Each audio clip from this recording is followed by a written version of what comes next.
다니엘 12장 1절부터 4절까지 다 같이 합독하시겠습니다. 시작. 그때 내 민족을 호위하는 큰 군주 미가엘이 일어날 것이요 또 환란이 있으리니 이는 개국 이래로 그때까지 없던 환란이 것이며 그때 내 백성 중 책에 기록된 모든 자가 구원을 받을 것이라. 땅의 티끌 가운데서 자는 자 중에서 많은 사람이 깨어나 영생을 받는 자도 있겠고 수치를 당하여서 영원히 부끄러움을 당할 자도 있을 것이며 죄 있는 자는 궁창의 빛과 같이 빛날 것이요 많은 사람을 옳은 대로 돌아오게 한 자는 별과 같이 영원토록 빛나리라.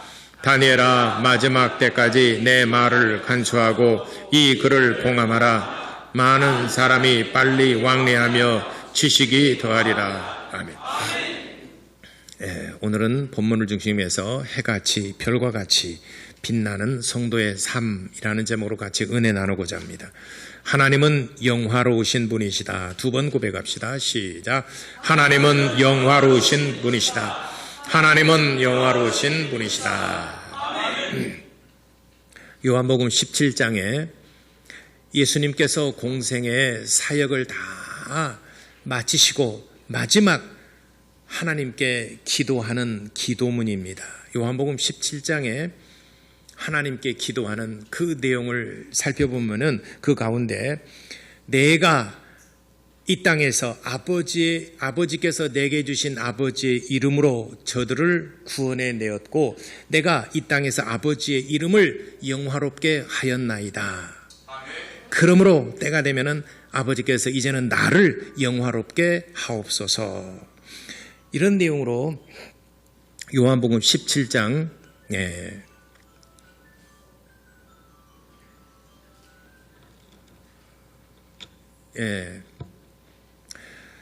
그렇게 예수님께서 기도하십니다. 그래서 예수님께서 기도하시는 내용을 보게 되면은 우리가 예수님께서 아버지의 이름을 이 땅에서 영화롭게 하였사오니 이제는 아버지께서 나의 이름을 영화롭게 하옵소서. 우리가 이 말씀을 또 바꿔서 얘기해 보면은 우리가 이 땅에서 하나님의 이름을 영화롭게 하게 되면은 하나님께서 우리를 영화롭게 하신다는 것도 여러분들이 기억하시기를 바랍니다. 이 땅에서 하나님의 이름을 멸시하고 하나님의 이름을 짓밟는 자들에게 있어서는 또 하나님께서 그 사람을 멸할 것이고 하나님께서 그를 짓밟으시리라. 그러므로 우리 성도가 어떠한 삶을 살아야 할 것인가. 오늘 다니엘서도 보게 되니까 이제 마지막 환란의 날 마지막 때에 있을 일에 대해서 다니엘을 통하여 계시된 말씀을 주신 것인데 어떤 사람들은 책에 기록된 대로 부활의 생명을 얻게 될 것이고 영원한 생명을 얻게 될 것이고 또 어떤 사람은 수치를 당하여 영원히 부끄러움을 당할 것이라 라고 2절에 기록하고 있습니다.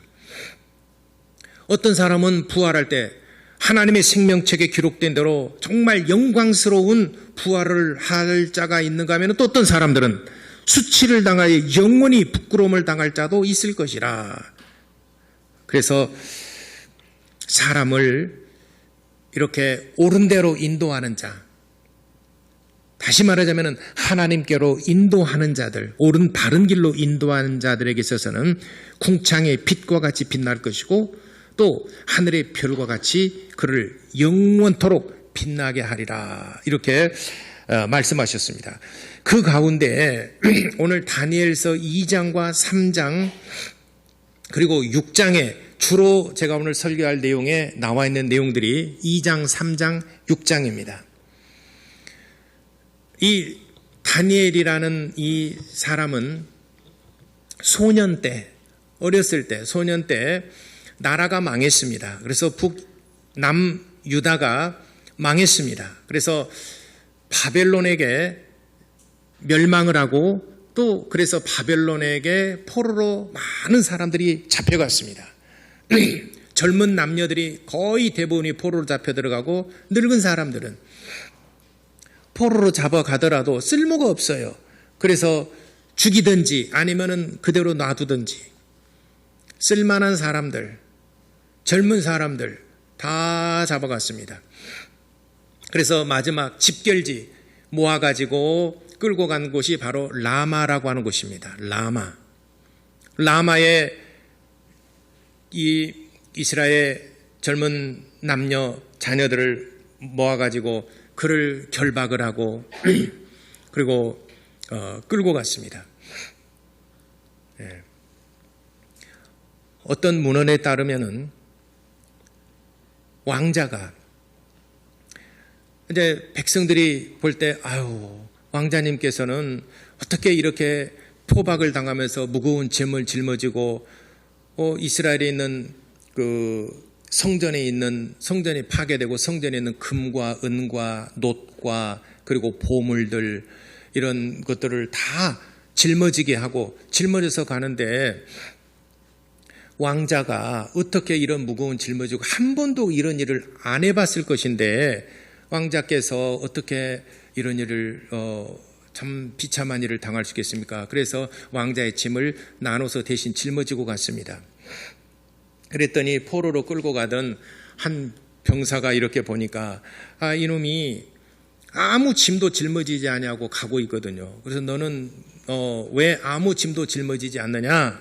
그러니까는 옆에 있는 사람들이 우리의 왕자이십니다. 그래 그러면은 하나님의 말씀을 짊어지고 가면 되겠구나 싶어가지고 하나님의 말씀이 기록된 책들을 물에다 담갔어요. 물에다 담궈가지고 그에게 잔뜩 짊어지게 했어요. 얼마나 무겁겠습니까? 얼마나 힘이 들겠습니까? 그래서 포로로 끌고 갔습니다. 그러니까 전쟁에 져서 포로로 끌려간다는 것은 가정의 모든 행복이 송두리째 다 무너져 버린 것입니다. 가족들은 전부 다 뿔뿔이 흩어집니다. 그렇게 단란하고 행복했던 가정의 행복이 무너져 버렸죠. 모든 지위가 다 무너져 버렸습니다. 가지고 있던 모든 재물들 다 빼앗겨 버렸습니다. 내가 가지고 있던 나의 모든 나를 영화롭게 했던 이 모든 것들을 나를 행복하게 했던 모든 권력과 재물과 가정과 또 이런 주변에 있는 모든 이런 것들을 전부 다 송두리째 다 빼앗겨 버렸습니다. 전쟁에 진다라고 하는 것은 정말 왕자도 없고 권력자도 없고 재력가도 없고 다 빼앗겨 버리고 오직 그냥 끌려가는 겁니다. 한 번도 해보지 않은 일들을 해야 합니다. 고관들, 권력자들 아래 것들을 시켰지 언제 짐을 짊어지거나 언제 허드렛 일을 해봤겠습니까? 그래도 이제는 시대가 바뀌었어요. 상황이 바뀌었어요. 해야만 합니다. 이렇게 비참하게 나라가 망하고 바벨론으로 끌려갈 때 소년 다니엘도 그때 끌려갔습니다. 그래서 전혀 정말 낯선 이국 땅에 가서 이제는 그들의 새로운 고된 삶이 시작됩니다. 고관도 없고 왕자도 없고 권력자도 없고 전부 다 노예들입니다. 이렇게 전쟁에 진다는 것이 얼마나 비참하고 모든 행복을 송두리째 빼앗겨 버린다는 것이 얼마나 인간에게는 정말 슬픔이고 얼마나 황망한 일이겠습니까? 그런데 다니엘도 이때 소년 다니엘도 끌려갔는데 다니엘이 평소에 하나님을 잘 섬겼습니다. 하나님을 영화롭게 했습니다. 하나님의 말씀을 순종을 했습니다. 상황이 바뀌었어요. 포로로 끌려갔습니다. 그럴지라도 하나님께서 다니엘을 지켜주셨습니다. 다니엘과 함께 하셨습니다. 또 다니엘의 새 친구가 나옵니다. 다니엘서 2장에 기록되어 있고 다니엘 3장에 기록되어 있는데 다니엘의 새 친구가 있습니다. 사드락, 메삭, 아벳느고. 자, 따라서 합니다. 다니엘의 새 친구 이름 사드락, 메삭, 아벳느고. 시작. 사드락, 메삭, 아벳느고. 다니엘의 세 친구들이 있습니다. 다니엘의 세 친구들도 신앙이 깨끗하고 순수하고 믿음에 정절이 있는 사람입니다. 이렇게 했다 해서 변하고 환경이 변했다고 해서 나도 변하고 하는 것이 아니라 신앙에 정절이 있고 신앙에 정말 하나님 앞에 순수한 믿음을 가지고 있었습니다. 한 번은 느부갓네살 왕이 자기 이제는 이스라엘 남유다도 이제 다 멸망을 시켰고 포로로 잡아서 그것뿐만 아니라 주변에 있는 많은 국가들 다 멸망을 시키고 포로로 잡아왔습니다. 그때는 바벨론 대제국이었습니다. 주변의 인근의 국가들을 전부 다 멸망을 시키고 성경에는 이제 이스라엘과 관계된 내용만 기록이 되어 있지만은 역사 보게 되면은 주변에 있는 모든 나라들을 다 복종을 시키고 많은 사람들을 포로로 잡아왔습니다. 그리고 이제 느부갓네살 왕이 한 일이 뭐냐면은 높은 신상을 세웁니다. 자기를 위한 자기 업적의 오벨리스크라 그러죠. 업적을 해서 큰 신상을 세웁니다. 그 높이가 30m.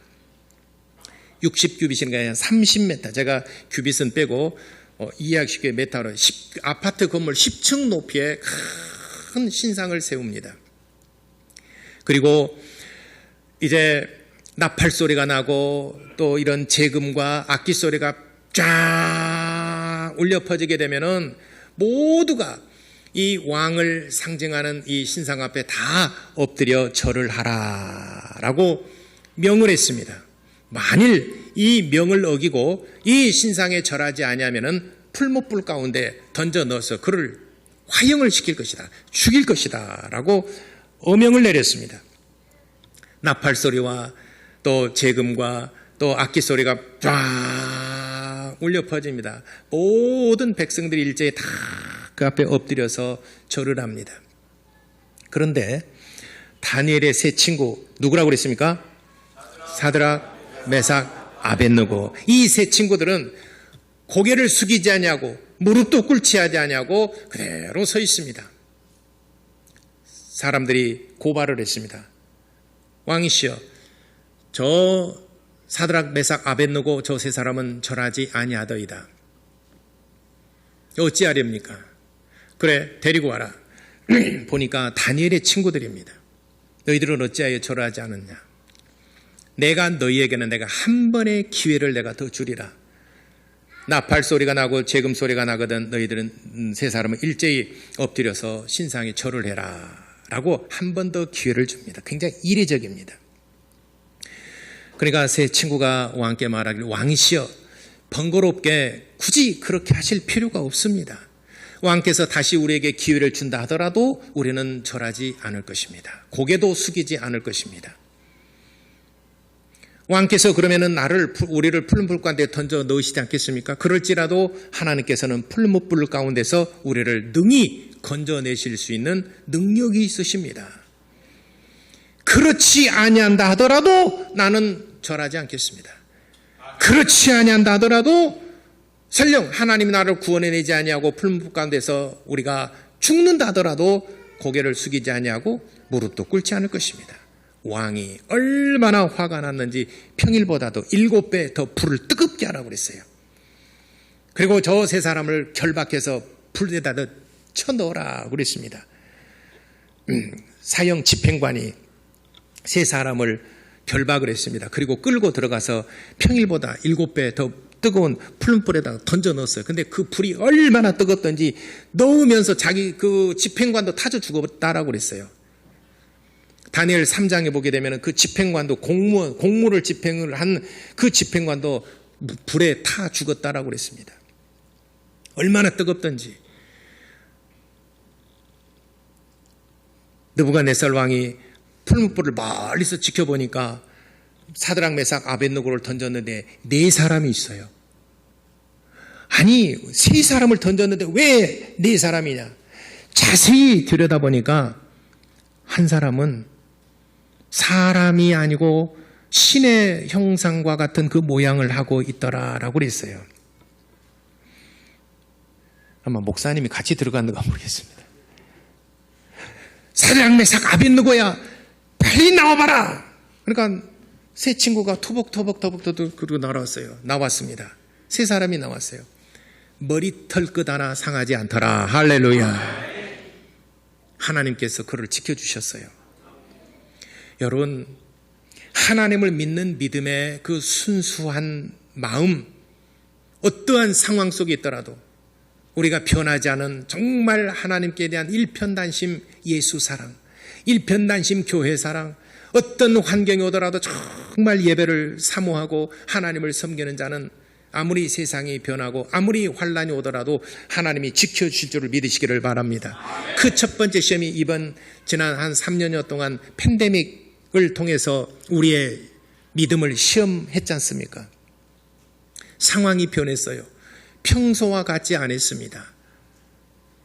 시대가 변하고 상황이 변했습니다. 이때도 변함없이 일편단심 예수 사랑, 일편단심 교회 사랑, 일편단심 정말 하나님을 사랑하여 예배를 드릴 수 있는 믿음이 있느냐? 하나님이 그걸 보신 겁니다. 제가 그 팬데믹 기간 동안에 늘 설교했지 않습니까? 팬데믹은 지나갑니다. 지나가고 난 다음에 내가 하나님 앞에 뭐라 말할 것인가? 제가 설교했지 않습니까? 이제는 다 지나가고 난 다음에 지나갔습니다. 그리고 이제는 지난 3년 동안 어떻게 우리가 하나님을 섬겼는가? 어떻게 우리가 내 신앙을 지켰는가? 우리 교회는 정말 잘했다라고 저는 칭찬해주고 싶습니다. 잘 버텨냈습니다.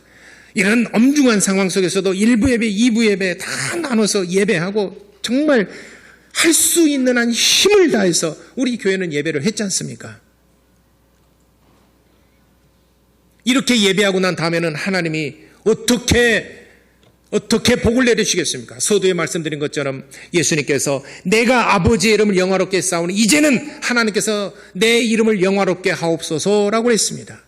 우리가 이 땅에서 하나님의 이름을 영화롭게 하고 힘써서 어려운 환경 속에 있어서도 우리가 힘써서 하나님을 예배하고 하나님을 섬겼습니다. 그러니 이제는 하나님께서 우리에게 복을 주시고 우리를 영화롭게 하시지 않겠습니까?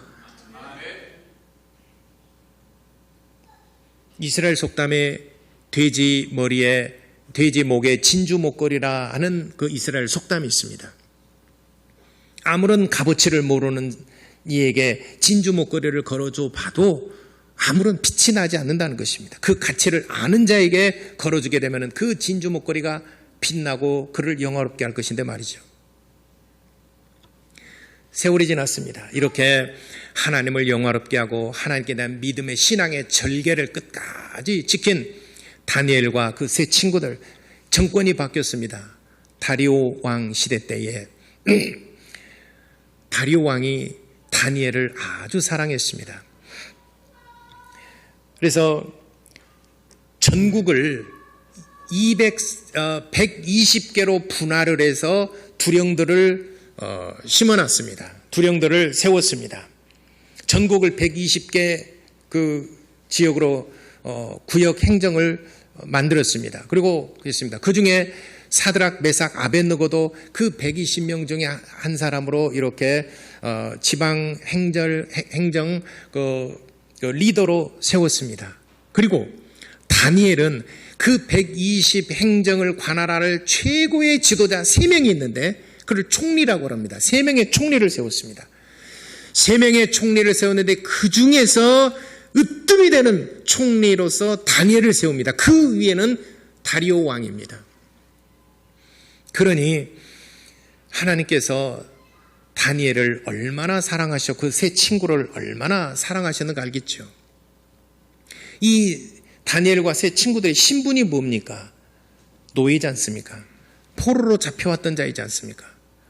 포로로 잡혀온 중에서 하나님께서 그를 높여주신 것입니다.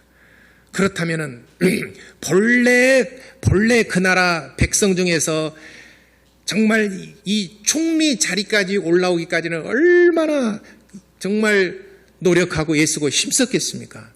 근데 우리가 아닌 노예 출신, 이방인 출신 다니엘을 그 새 총리 위에 세웠어요. 질투가 났어요. 질투 정도가 아니라 죽이고 싶죠. 이 권력의 다툼이라는 것은 뭐 우리나라 정치뿐만 아니라 정치사에 보게 되면은 권력의 다툼이라는 것은 뭐 부자 간에도 나누지 않는다라고 하지 않습니까? 조선시대 때는 왕자의 난 2번이나 일어나지 않습니까? 자기 혈육을 죽이고서라도 내가 왕이 돼야 돼. 자기 조카를 죽이고 유배시키고 죽이고 내가 왕이 돼야 된다는 거예요.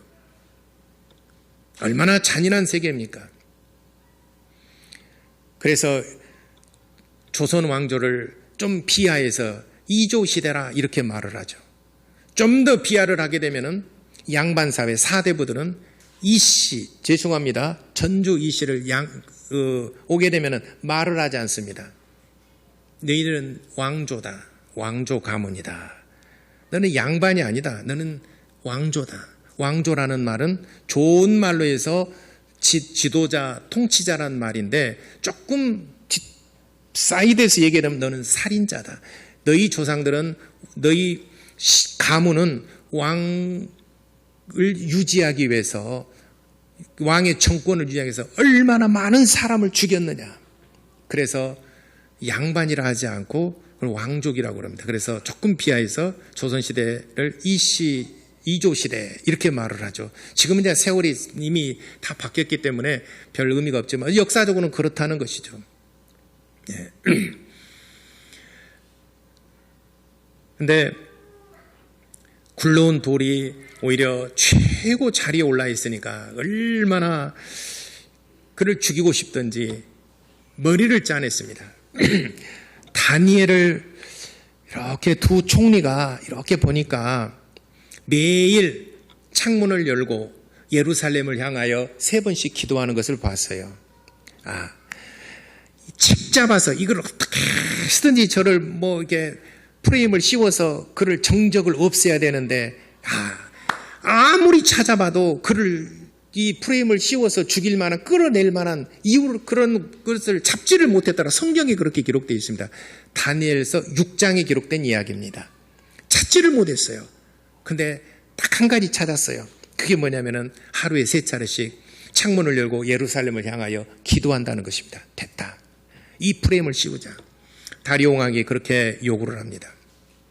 왕이시여, 이제는 여러 나라들을, 주변의 나라들을 전부 다 복종을 시키고 다 복속을 시키고 많은 사람이 포로로 잡혀 들어왔는데 이제는 왕만이 이제는 우리의 최고의 지도자요 왕 이외에 다른 이가 없음을 이 모든 백성들로 하여금 깨닫게 하소서. 뭐 어떻게 하면 좋겠느냐? 왕이시여, 앞으로 30일 동안 왕 이외에 어떤 사람에게든지 기도하지 못하게 하소서.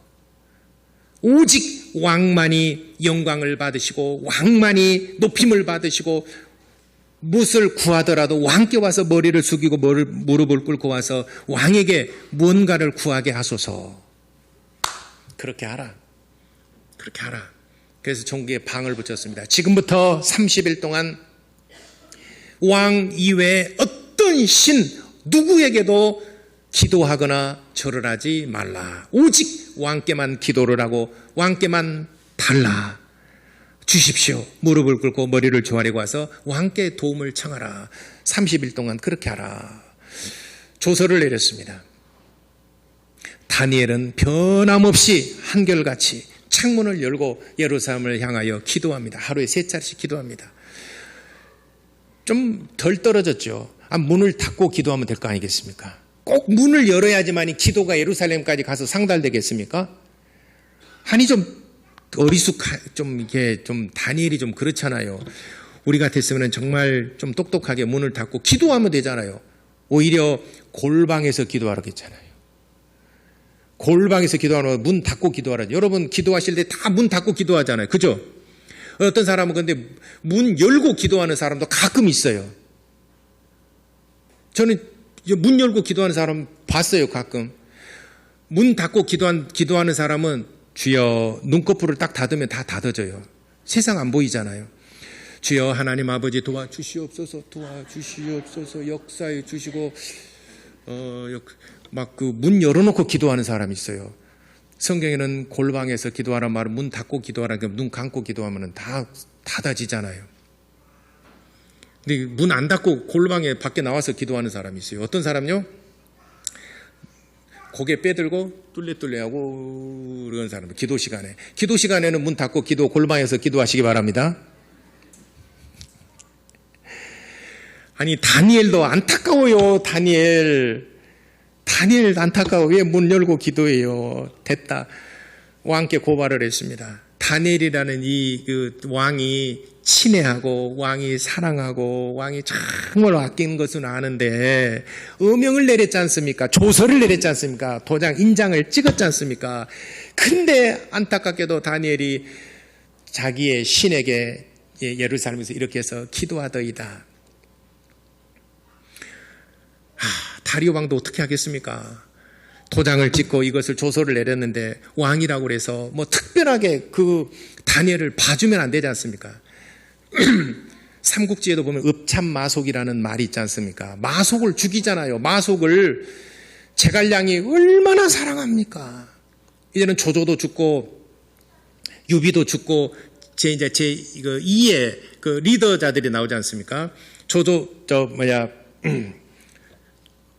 어디 나라죠? 위나라에서는 사마이가 이제는 그 정권을 쥐고 이제 위나라는 이제 리더가 되었고 남쪽에서 이제는 서쪽에서는 초나라에서는 유비도 죽고 그래서 이제 제갈량이 이제 승상이 됐지 않습니까? 근데 이제 제갈량하고 사마이하고 싸움이에요. 서로 간에 너무 잘 알아요. 우리는 지금까지 그 제갈량만 하는데 사마이도 보통 결국 사마이가 이겼지 않습니까? 사마이의 손자가 결국은 진나라 통일을 했지 않습니까? 삼국을 다 무너뜨리고 통일한 사람이 사마이의 손자가 통일했지 않습니까? 사마이도 보통 얘기 아닙니다. 이 현자들이 너무 많고 똑똑한 사람 할 때는 진짜 땅바닥에 머리를 조아리고 직분을 관직을 줘도 사양을 하고 왜냐하면은 못하면은 칼 맞거든요. 너무 똑똑한 사람이에요. 사마이하고 싸울 때 제갈량이 누가 가서 저기도 너무 똑똑합니다. 그래서 싸우지 말고 그냥 지키기만 해라. 그 가정이라고 하는 것이 굉장히 중요한 적입니다. 북쪽을 침략하기 위해서는 가정이란 그 지역을 지켜야만 됩니다. 근데 사마이가 너무 똑똑해요. 그래서 그래서 공격하지 말고 지키기만 해라. 누가 하겠느냐? 마속이라는 사람은 제갈량의 정말 그 친한 친구의 동생이에요. 막내 동생이에요. 이 마속이라는 사람이 승상 제가 가겠습니다.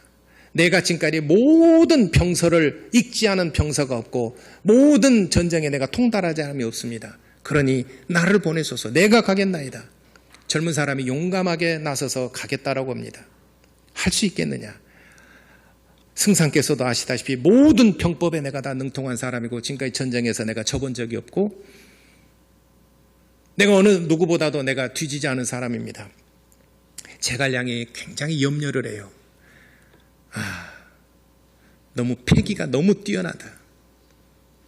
이 혈기가 너무 앞선다.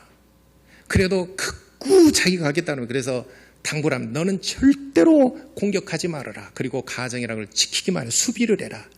절대로 공격해서는 안 된다. 알겠습니다. 가겠습니다. 그럼 네가 가라. 마속을 파송을 했어요. 마속은 정말 절친의 동생이니까 또 굉장히 아끼는 지혜롭고 병법에 능한 사람이고 이 보통 내기가 아닙니다. 정말 아끼는 사람이었습니다. 마속을 파송을 했어요. 병사를 이끌고 가정으로 갑니다. 딱 보니까 별로 움직임이 없거든요. 이게 이렇게 우리가 한가운데 있을 것이 아니라 우리가 먼저 선제 기습 선빵을 날리면 되겠다라고 해서 공격을 합니다. 속았죠. 사마이에게 속았죠. 거기서 완전히 패전하고 병사들을 다 잃고 겨우 자기 목숨 부지해서 제갈량 앞에 옵니다. 제갈량이 그렇게 아끼는 마속이지만은 참아라. 그래서 그를 목을 베면서 눈물을 훔치고 뒤돌아서 한없이 울었다. 눈물을 흘리면서 정말 너무 아까운 그 장수를 내 손으로 목을 베야 된다는 것. 그래서 읍참마속이라는 말이에요. 마속을 참하지 않을 수 없다. 다니엘이 그런 상황입니다. 다니엘이. 그래서 법과 정의가 공평하게 모든 사람에게 적용되음을 나타내는 말이 읍참마속이라는 말이 있죠. 왕이 오명을 내렸으니까 말을 바꿀 수는 없잖아요. 다니엘을 약속한 대로 어명을 내는도 사자굴에 집어넣어라. 사자굴에 던지고 난 다음에 하루 한숨을 자지 못했어요. 너무너무나 아끼는 그 신하이기 때문에 새벽이 돼서 일찍 그 다니엘이던 죽은 이제 사자굴에 갑니다. 열고 다니엘아 부르니까는 왕이시여 밤새 무고하셨습니까? 부르셨습니까? 살아있어요. 옆에 보니까는 사자가 옆에서 순한 양이 되어서 사자가 다니엘을 지키고 있어요.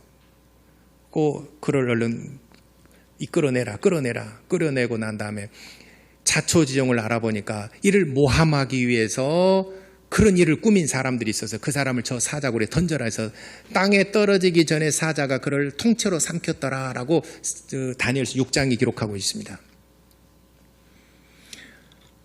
아무리 상황이 열악하고 환경이 바뀌고 시대가 바뀌고 아무리 지금까지 우리가 평범하게 정말 좋은 환경 속에서 예배를 드리다가 갑자기 팬데믹이나 또는 그보다 더한 상황이 올지도 몰라요. 이런 상황 속에서도 신앙의 절결을 잃지 아니하고 우리가 하나님을 향한 일편단심, 정말 주님을 사랑하는 마음, 예배를 사모하고 정말 하나님을 섬기는 마음을 변하지 않은 그런 마음을 지킬 때 우리가 이렇게 해서 하나님의 이름을 영화롭게 할 때 때가 되면 하나님께서 여러분들을 영화롭게 하실 줄을 믿으시기를 예수 이름으로 축원합니다. 내가 삶이 고단하고 삶이 어렵습니다. 요즘처럼 정말 경제적으로 어렵고 살아가기 정말 힘든 세상이지 않습니까? 특히 젊은 청년들 너무나 안타까운 이 세상을, 이 시대를 지금 한 걸음 한 걸음 힘에 겹도록 살아가고 있지 않습니까? 그럴지라도 여러분 다니엘을 생각하면서 힘써서 하나님을 사랑하고 힘써서 하나님 말씀을 정말 힘써 하나님을 예배하시기를 바랍니다. 이것이 하나님의 이름을 영화롭게 하는 것입니다. 그리하게 되면은 여러분이 하나님의 이름을 영화롭게 하게 되면은 때가 되면은 하나님께서 여러분들을 높여주시고 하나님께서 여러분과 여러분 자녀들을 영화롭게 하실 줄을 믿으시기를 예수 이름으로 축원합니다. 예. 그래서 오늘 3절 4절에 이렇게 하나님을 예배하고 이렇게 하나님을 섬기는 자는 해같이 빛날 것이고 깜깜한 칠흑같이 어두운 밤에도 별처럼 반짝반짝하게 빛나게 하리라. 할렐루야. 어두우면 어둘수록 별은 더 선명하게 반짝반짝하게 빛나는 것입니다. 그래서 오늘 4절에 3절에 하늘의 별과 같이 영원토록 빛나리라. 어두운 칠흑 같은 어두움 속에서 빛을 잃지 아니하고 빛나게 할 것이며 다른 사람 다 어렵고 칠흑같이 어두움 속에서 고통 중에 있을지라도 빛나는 삶을 살게 할 것이고 또 낮에는 너나 나나 다 밝아요. 그럴지라도 정말 우리가 바로 태양을 바라볼 수 없을 만큼 너희를 영화롭게 하리라. 너희를 빛나게 하리라. 우리 사랑하는 모든 성도 여러분들은 낮의 해와 같이 밤의 별과 같이 반짝반짝 빛나는 하나님께서 여러분들을 영화롭게 하시는 그런 신앙생활, 그런 하나님을 섬기는 삶이 있게 되기를 예수 이름으로 축원합니다. 기도하겠습니다.